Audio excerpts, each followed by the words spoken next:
If you've ever walked home from school alone, with your bag heavy on your shoulders and the streets strangely quiet, if you've ever felt that sudden chill on your neck, like someone was standing just a few steps behind you, if you've ever heard footsteps that matched yours perfectly, stopping when you stopped, starting when you started, but every time you turned around, there was no one there, no people, no vehicles, just an empty road and long shadows stretching across the ground.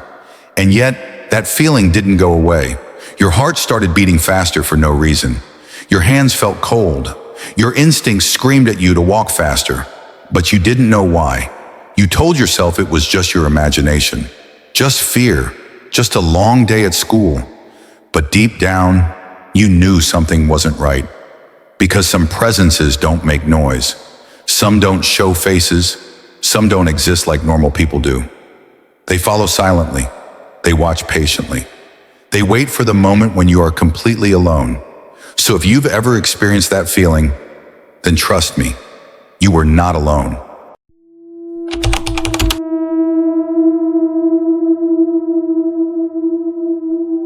My name is Ali, and what I'm about to tell you is the scariest experience of my life. Even now, years later, my hands shake when I think about it. Some memories don't fade with time. They wait quietly in the dark, ready to return when you least expect them. This happened when I was in 8th grade, when I still believed that monsters were only stories and fear was just a feeling that disappeared in daylight. I was wrong. That day started like any other school day. Classes felt longer than usual, and the air inside the classroom was heavy and dull. By the time the final bell rang, most students rushed out laughing, eager to escape. But I stayed behind for a few extra minutes, packing my bag slowly, not realizing that those few minutes would change everything. By the time I stepped outside, the schoolyard was almost empty. The sky had turned a deep gray, thick clouds hanging low as if they were pressing down on the world. The wind had picked up, whistling softly through the trees. All my friends had already left. Normally, we walked home together, talking, joking, complaining about homework. The road never felt scary when we were together, but that day, I had to walk alone.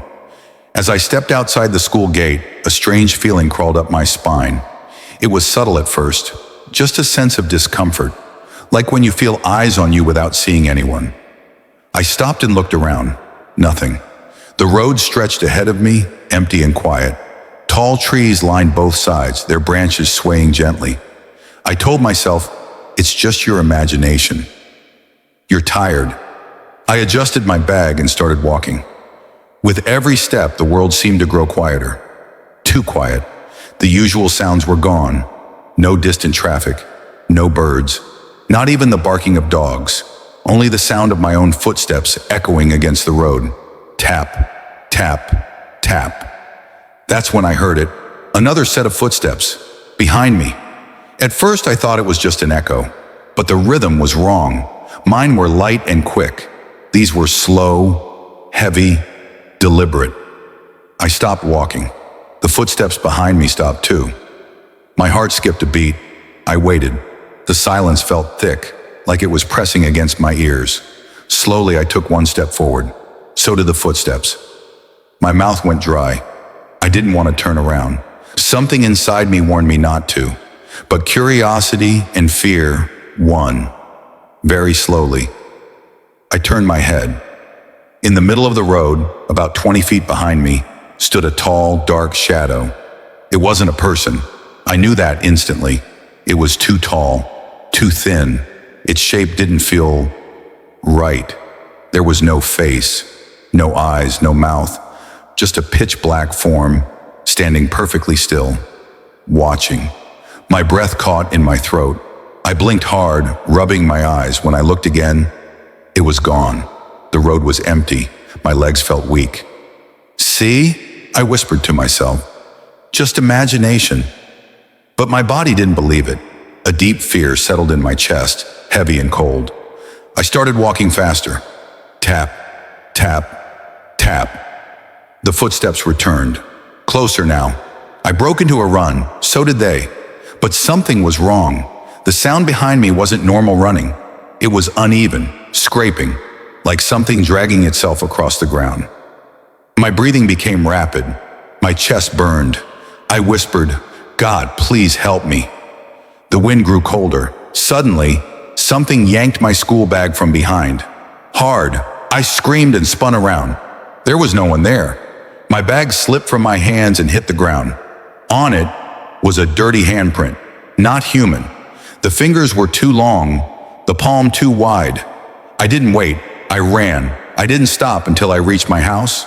I slammed the door shut, locked it, and collapsed to the floor. My lungs burned as I struggled to breathe. That's when I noticed something that made my blood freeze.